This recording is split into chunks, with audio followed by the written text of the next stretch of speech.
Hello, BookTube. The prettiest day yet this spring.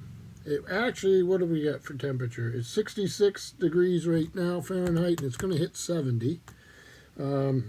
It's blue skies. The wind's calmed down quite a bit. And just a great day. It was a great day to get out, to go to the garden store with my wife, and to reward me, she allowed me to go to my favorite thrift shop, which is Listen, up in West Leb, New Hampshire. Cheers, by the way. It's that warm out. And boy, did I make a book haul. I also went to the comic book shop, but I won't go through all of those. I might show you one or two. So the first thing, I spent $15, okay? And I got a heck of a lot of books. And I got some good ones. Here's Peter Kemp, The History of Ships. Wonderful thing to go. A lot of you know I have a fairly extensive nautical library, which just the other day Steve Donahue added to for me. This thing is just a survey of maritime survey of ships at sea, and it has some other stuff like maps and charts. And oh, here we have Henry the Navigator. So it's well illustrated. Very happy to have it. I think I have other books by the author. So here's the Nimitz. So very nice to have. I'm going to try to make a pile so I can do a Steve pyramid, but it would probably require that I reorganize these a little bit. So here, let me try this. There's a lot of books. So the next thing I got is Walter Isaacson's biography of Steve Jobs. Getting a little bit of glare there. I have not read this. I've read other Isaacson, Ben Franklin and, what was the other one? Escaping me right now. So this book was really popular quite a few years ago. And like I said, I never got around to it, so happy to have it. And talk about a blast from the past. Now, I used to have this when they had a colored cover. And the artwork by the author was fantastic. And this is Heinrich van Loon's The Story of Mankind.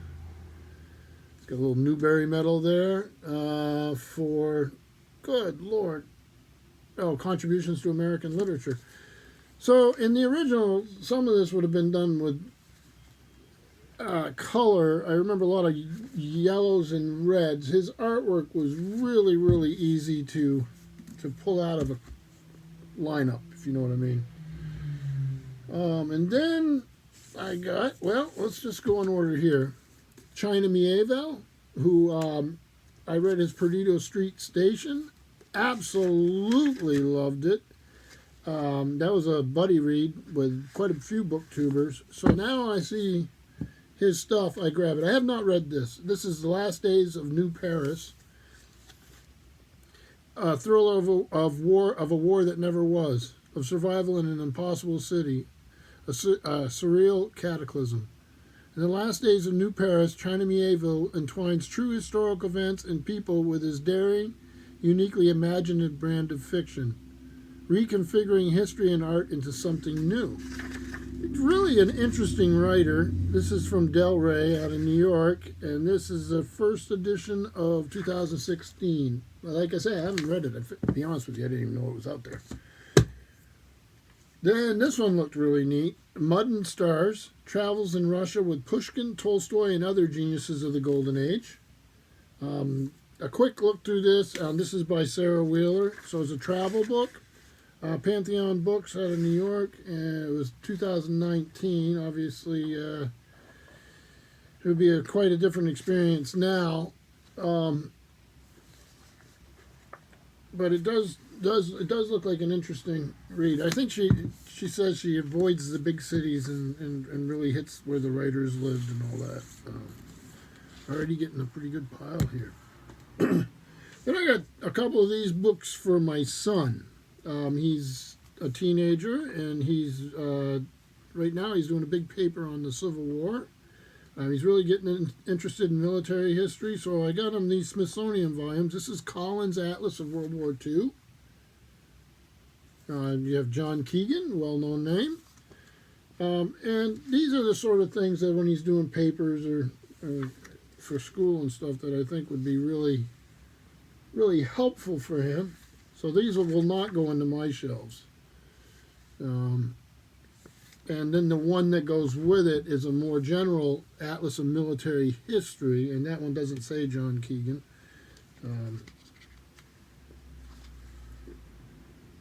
And hopefully this will be helpful for him as he works his way through his history classes. So here, War in the Middle Ages.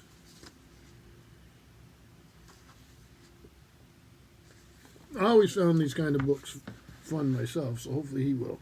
Let's see here. Where do I want to go next? I'll get a little off track here a bit. No, that's not the one. Where is it? Oh, I got it all the way down the bottom. So, yeah, I'll get it. I'll grab it. I didn't know what this was when I grabbed it. This is Jacques Vallée, Confrontation, the Scientist's Search for Alien Contact. It's a UFO research book. I have no idea how good it is. I'm not really a big UFO person. I mean, when I was younger, I read Von Däniken and stuff like that. This is Ballantine Books, New York, and it came out in 1990, so it'll be really dated because, of course, we've had all the military film reliefs from pilots and stuff, right? Showing stuff. So, it might be a fun read. We'll see. I'll give it a shot. Hey, where do I want to go from here? All right, I'll do this. This I was glad to find. This is a nice hardbound, first edition actually, of The Oldest Living Confederate Widow Tells All by Alan Gurganis. This was a big time, sort of like a sensation when it came out. I think they did a movie about it. If anybody knows, just chime in the comments. Yeah, that's the first edition. Yeah, it's a... let's see, a major literary event, an astonishing first novel of the South from the Civil War to present, in the voice of a woman who lived through it all. Lucy Marsden is the widow of the Civil War's last surviving soldier. She's now half blind, 99 years old, locked in a charity home, and very talkative. Here is her own Homeric epic, a darkly comic tale that straddles 2 centuries and forgives neither. I've known about this for a long time. I really, really was excited to find it. It's in great shape. So, yeah, happy for that. Then on the literary side again, found this Just One Catch, a biography of Joseph Heller by Tracy Doherty. Again, we're having the glare things. I think it's because I have the window behind this open. This is the first time we've really been able to have fresh air in this room. This is a little room off my porch that I keep some books in. So,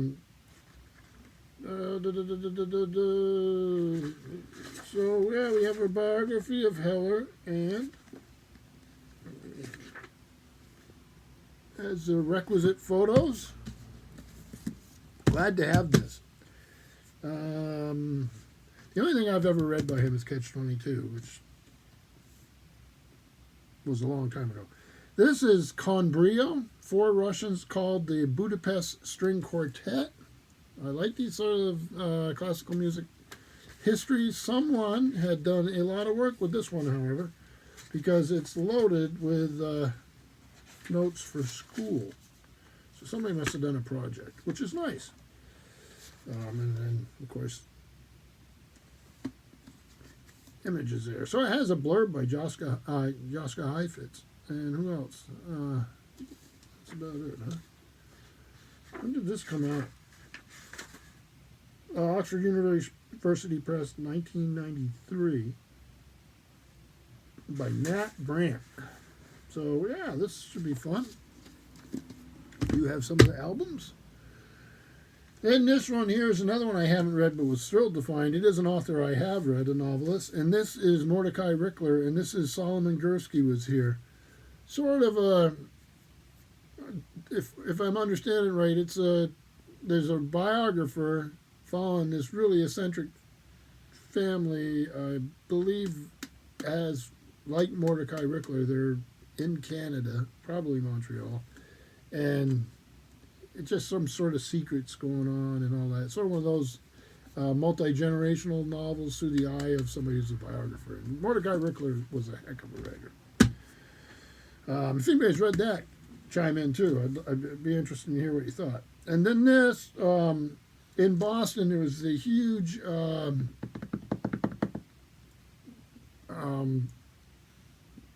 art heist at the Gardner Museum, the Isabella Gardner Museum. And this is a book about that, excuse me. And it was, the author got the notes from the guy who had done a lot of the research into it as a detective. It says, true story of the world's largest unsolved art theft, the Gardner heist, Smithsonian Books, Collins and Smithsonian. When did this come out? Do they have a...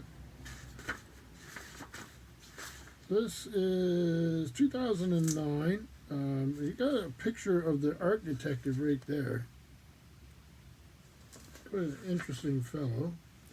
And then the Gardner Museum itself. So big time art heist. I'm not done yet. I got more books. The next one I got here is a nice paperback, good condition. One I'm a little behind on. I was going to read it a couple years ago. I never got to it. A Gentleman in Moscow by Amor Towles. A lot of you, I'm sure, have read this. So it was a big deal, and I really wanted to get to it. So now I have a copy. Then I got one of these New Directions paperbacks. This is not one I've run into before. Both the guy who compiled it and the author, of course, I know, not personally, William Carlos Williams, and it's compiled by Robert Coles, and this is the Doctor Stories. So I did not know about this book, and it was sitting there for 75 cents, and I grabbed it. So we will see. And then to make my buddy, one of my buddies happy, everyone who reads it must converse, is Collected Stories of William Faulkner. Couldn't let it sit there, 75 cents. I've read some Faulkner, and I have a fairly decent collection. I didn't have this, and this is one of those vintage collections. It's nice size print, which helps an old fellow like me. We will see how it goes. Has my favorite short story I've read, but I haven't read a lot of his short stories, and that's A Rose for Emily. So, William Faulkner. And go from a Southern writer to a Western writer from California. We've got an academic author series here, Twain's United States Author Series, John Steinbeck's fiction revisited by Warren French. And we'll see if there's anything valuable in that. Anything I can learn. Warren French is from the University College of Swansea in Wales. And there we have the subject, John Steinbeck. Haven't really had a chance to look at this much. So, yeah. See, I'm starting to get buried in books. But I did want to show you one or two comic books. I went down to my local comic shop. This is a one-shot Star Trek. It's called Ferengi. The Future is Female. No idea how good this is, but anytime they have a Star Trek title like that, they'll put it in my pull. I got a pull list, so I get to see that. Not that one. Let's see if we got anything else in here worthwhile. So it's Newberry Comics. It's my local comic shop, and I really enjoy their stuff. Their staff. The Keanu Reeves Berserker, number 8. I've been keeping up with those. I got Red Sonja. And I actually get an extra copy of that. Send down to Steve. A couple of more for Steve. Star Trek Discovery number 2. And Star Trek Mirror War number 5. Picard looking pretty buffed there. And then the Sumerian. These are these Robert E. Howard Conan things that I think they were originally done in France and translated, and we get them. They're very good, actually. So, yeah, a pile of comic books. So how do you do a Steve pyramid in this case? So I'm going to do it in 2 parts. This is a bifurcated Steve pyramid. There's one part. You got some novels, literary biography, some military atlases, a UFO book, a book about a quartet. And then here's the second Steve Pyramid. We got biography again, a book about ships, China Mieville, which is exciting, a travel book in Russia, art heist, and some Faulkner and a few other things. So all those books, $15, not bad. The trick, of course, is to try to find a place to put them. So that is how I'll spend some of my day after I do my yard work. Hope everyone's well, and we will be talking soon. Thank you, BookTube.